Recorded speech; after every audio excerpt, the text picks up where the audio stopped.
Bonjour et bienvenue dans cette nouvelle émission de Sagesse bouddhiste. Nous allons aujourd'hui nous intéresser aux enseignements d'un grand maître de la tradition de la forêt, l'une des branches du bouddhisme Theravada, le vénérable Ajahn Chah. Ce maître qui pendant 30 ans a enseigné à des moines et à des nonnes en Thaïlande jusque dans les années 80 n'a pas laissé d'écrit.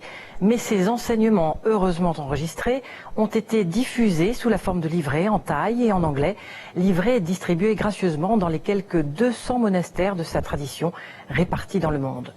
Aujourd'hui sort pour la première fois en français la compilation de ses enseignements les plus célèbres et c'est la traductrice d'Ajahn Chah que nous avons le plaisir de recevoir aujourd'hui. Jeanne Chut, bonjour. Bonjour.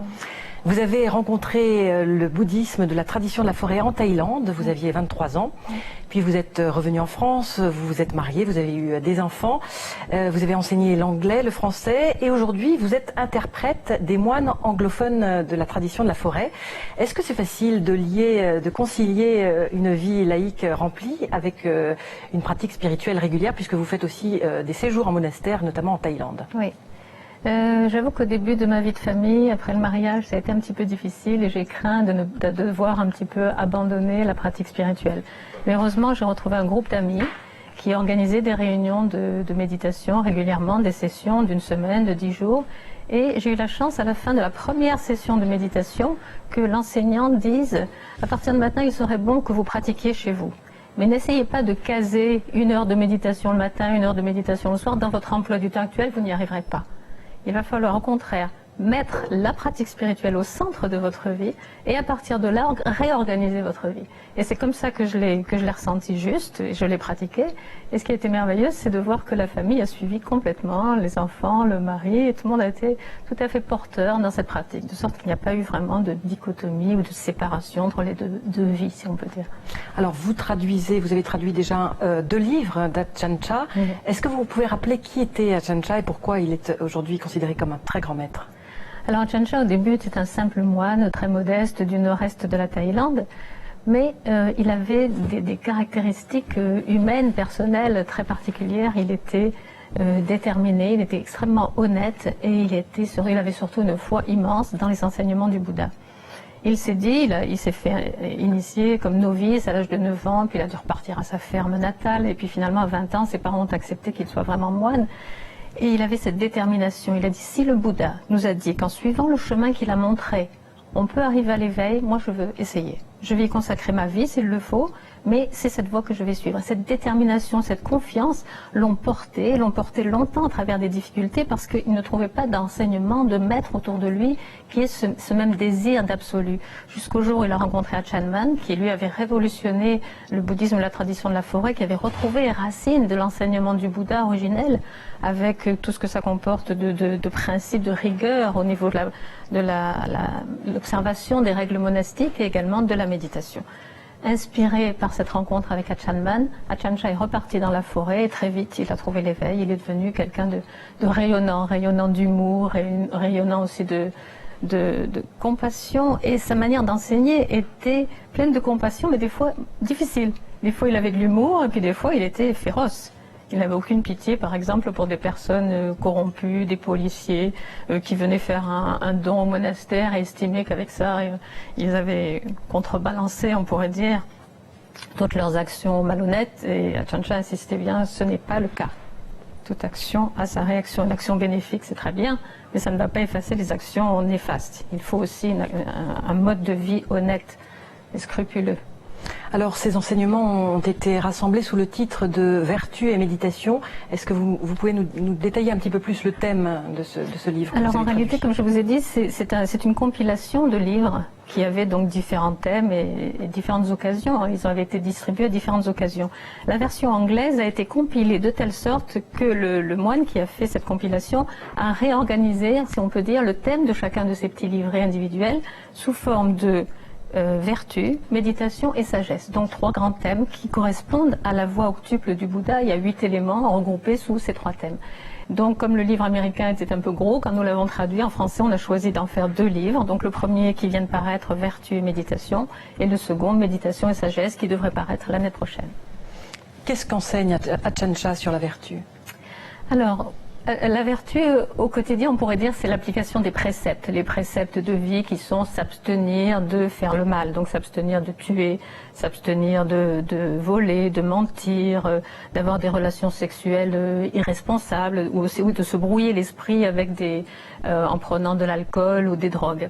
Tout ça sont les principes, les préceptes, mais les gens les connaissaient en Thaïlande. Donc quand on a les enseignements d'Ajahn Chah, on n'a pas vraiment la répétition développée de ces préceptes. Mais il en prenait un et il le développait jusqu'à parler de vérité absolue. Par exemple, en parlant de ne pas voler, il disait ne pas voler, c'est la moindre des choses. Si on n'est pas un animal qui va s'emparer de ce qui le tente, la moindre des choses, le respect de soi, c'est de ne pas voler. Mais il faut aller au-delà. Le contraire de ne pas donner, c'est être généreux. De ne pas voler, pardon, c'est être généreux. Et donc, il encourageait la générosité. Il parlait de donner, il parlait aussi de pardonner. Et là, non pas seulement au niveau matériel, mais au niveau relation humaine, pardonner. Et à la fin, de s'abandonner. Donc, de lâcher au bout du chemin le soi, l'ego. Donc vous voyez, il utilisait les préceptes pour aller jusqu'au bout du chemin. J'ai une petite anecdote à vous raconter par rapport à ne pas tuer. Donc une fois, il avait la visite d'un jeune soldat américain qui avait entendu parler de ce monastère dans la jungle. Il est arrivé, il avait un petit entretien avec Ajahn Chah et un traducteur. Et pendant l'entretien, un moustique l'a dérangé et il l'a tué. Il l'a écrasé sur son bras. Et le moine qui traduisait était très choqué. Il lui a dit, mais enfin, on ne tue pas les insectes, en plus dans un monastère et devant le maître. Et l'homme a dit, enfin, faut pas exagérer, un moustique quand même. Et là, Ajahn Chah est intervenu gentiment, à sa manière toute douce, et il a dit, pensez exterminer tous les moustiques de Thaïlande de cette manière? Et donc voilà, il avait cette manière de prendre les gens à contre-pied et de les mettre dans un instant de silence. Mais qu'est-ce qu'il veut dire par là? Et donc d'ouverture et de capacité de se poser des questions, de travail sur soi. Alors, est-ce que les préceptes, justement, sont incontournables, nécessaires à la méditation? Disons que toute personne qui se pose pour méditer, ne serait-ce que la première fois, s'aperçoit que son cerveau est plein de pensées et les pensées vont défiler comme ça. Mais si nous avons en plus mal agi, mal parlé, si nous avons des remords d'une action, par exemple j'ai envoyé mon fils à l'école en lui faisant une remontrance exagérément sévère, par exemple, je vais m'asseoir en méditation et ça va remonter. Et ça va remonter et ça va être un train de pensée qui va m'empêcher de trouver le silence propice à la concentration et donc au travail sur la sagesse. Par contre, si j'ai l'esprit tranquille, j'ai agi bien, je suis quelqu'un d'honnête, un comportement sain, honnête, vertueux, on pourrait dire, mais simplement sincère, au moment où je m'assois en méditation, bien sûr, il va y avoir des pensées du style « Tiens, j'aurais dû faire la vaisselle avant de m'asseoir ». Ce ne sera pas une pensée qui va m'occuper pendant très longtemps, je vais la lâcher facilement, vous voyez. Donc l'intérêt de pratiquer les préceptes, c'est simplement d'avoir une vie saine et simple, qui nous simplifie la vie. Les préceptes sont là pour simplifier. Ils nous donnent aussi une occasion de développer l'observation, parce que quand on s'engage à essayer de ne pas tuer, par exemple, au moment où on est sur le point d'écraser un moustique, je me suis dit que je ne devais pas tuer. Donc, on développe l'observation, l'attention. Et l'attention, c'est le chemin de la méditation, puisque la méditation, c'est observer, ça va être attentif à ce qu'on vit dans son corps et dans son esprit. Donc, vraiment, les deux choses sont très liées. Alors, à certains de ses élèves qui se décourageaient, Ajahn Chah aimait à rappeler la notion de mérite. Est-ce que vous pouvez nous dire un petit peu ce que c'est qu'une action méritoire? Oui, alors les mérites, c'est une notion assez intéressante parce que, par exemple, la première fois que quelqu'un m'a dit « Oh, vous avez beaucoup de mérite de méditer régulièrement », je lui ai répondu « Non, non, aucun mérite. Pour moi, la méditation, c'est une joie, c'est un plaisir. » Il me dit « C'est quand même un mérite. » Et cette notion de mérite telle qu'elle est conçue dans le bouddhisme et en Asie, peut-être surtout, j'avais du mal à la concevoir.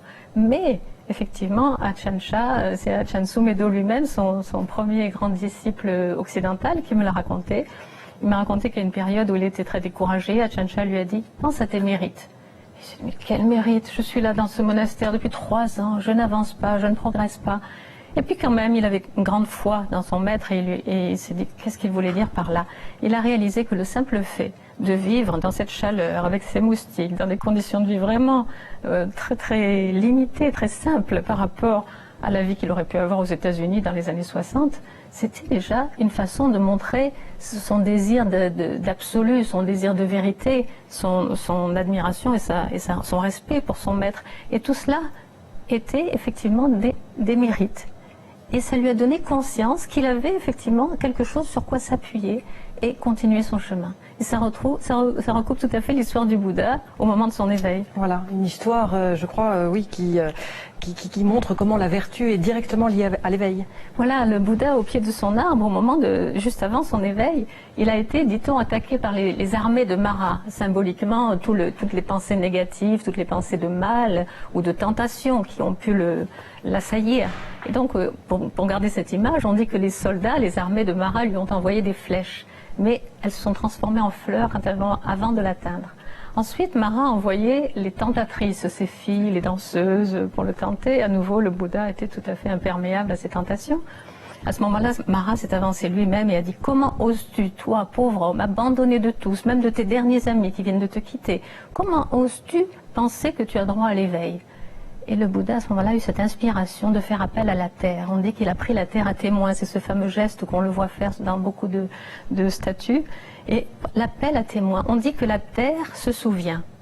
Et donc la terre avait gardé la mémoire de tous les mérites, de toutes les vies très vertueuses qu'il avait pu avoir dans les vies antérieures. Et donc tous ces mérites s'étaient accumulés. On dit à ce moment-là que la déesse de la terre est sortie et qu'elle a tordu sa chevelure, et que cette chevelure était pleine d'eau, de cette eau qui représente l'accumulation des mérites versés dans la terre. Et il y avait tellement d'eau, donc tellement de mérites, que cette eau a chassé les armées de Mara. Et là, on voit à quel point les mérites, donc le fruit des actions vertueuses, sont liés à une pratique et nous amènent à l'éveil. Et prouvent que l'être humain, par un comportement vertueux, arrive à l'éveil, c'est possible. Pour conclure, quel est le lien qui existe entre la vertu, la méditation et la sagesse ? Alors oui, c'est intéressant de voir qu'on dit toujours vertu, méditation, sagesse, comme si ça allait dans ce sens-là. Quelqu'un de vertueux va pouvoir avoir des facilités à méditer et la méditation va entraîner la sagesse. Mais il est très intéressant de noter que dans le fameux octuple sentier que le Bouddha a montré, ce sont les deux vertus de sagesse qui apparaissent en premier. Ensuite, les deux qualités de sagesse, c'est-à-dire le regard juste sur les choses et la pensée juste. Et à cela suit la vertu et la méditation. Et pourquoi cet éclairage est intéressant? Parce que quelqu'un qui aurait uniquement une pratique vertueuse, par exemple, je suis quelqu'un qui ne ment pas, qui ne vole pas, qui ne triche pas, je vais m'approprier sur un plan égotique ces qualités. Quelqu'un qui médite et qui a des capacités naturelles de concentration va même arriver à des états d'absorption profonde. Il va se dire, il va peut-être même avoir des pouvoirs. Des pouvoirs, ça arrive quand on pratique la concentration. Et s'approprier ces pouvoirs. Mais sous l'éclairage de la sagesse qui vient en premier, c'est-à-dire cette conscience qu'il n'y a rien de personnel dans ce que nous faisons, à ce moment-là, on ne va pas s'accaparer des vertus que l'on va développer, ni des potentiels ou des choses que l'on va découvrir dans la méditation. Donc cet éclairage est important, mais il est évident que c'est aussi imbriqué et qu'à la fin on obtient la sagesse qui mène à la vérité ultime. Donc la sagesse est partout. Merci Jeanne Schutt, merci de nous avoir éclairé un petit peu sur les trois pôles fondamentaux des enseignements d'Ajahn Chah, vertu, méditation et sagesse. Pour approfondir cette émission, à lire bien sûr les enseignements d'un maître de la tradition de la forêt, d'Ajahn Chah, le premier des deux livres intitulé Vertu et méditation, traduit donc par Jeanne Schutt, qui vient de paraître aux éditions Sully. C'est la première fois qu'autant de textes de ce grand maître sont édités dans un seul livre en français. À la source de la parole du Bouddha, chez Pocket, il s'agit d'une anthologie des phrases essentielles du Bouddha, présentée et préfacée par Fabrice Midal. Les chemins de la grandeur et de l'histoire, selon la voix de Bouddha, également en poche Pocket et toujours présenté par Fabrice Midal. Il a rassemblé ici des textes sur la voie et sur la façon d'entreprendre le chemin pour y parvenir. C'est la fin de cette émission. Vous pouvez la retrouver sur le site France 2, rubrique Programme, puis Les chemins de la foi. Merci de nous avoir écoutés. Très bon dimanche et excellente semaine.